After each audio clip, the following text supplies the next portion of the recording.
YouTube, Facebook ও TikTok বন্ধুগণ, আসসালামু আলাইকুম ওয়া রাহমাতুল্লাহ। বন্ধুরা, আমার দুইটি কথা আপনারা শুনেন। এই দেশ কত বছর আগে স্বাধীন হয়েছে, কিন্তু আমার মনের ভিতরে একটি সাধনা।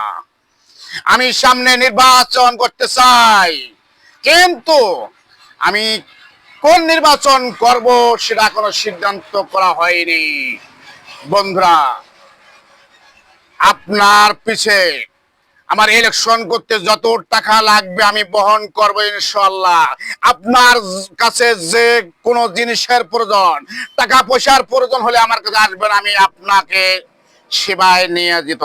কিন্তু ইলেকশন হওয়ার পর যদি আমি জয় হই, আমার ইলেকশনের পিছনে যত টাকা ব্যয় হয়েছে, আমি ইলেকশন হওয়ার পর টাকা করায় গন্ডায় আপনার কাছে আমি বুঝে নেব।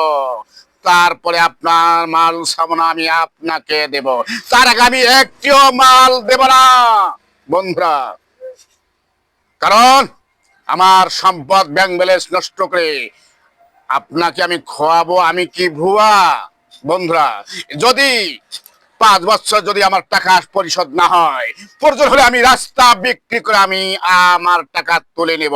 তারপরে আমি আপনার মাল আপনাকে ফেরত দেব। তার আগে আপনাকে আমি একটিও মাল ফেরত দেব না। যে বন্ধুরা আমার পাশে থাকবে, কমেন্ট করে আমাকে জানাবে ইনশাআল্লাহ।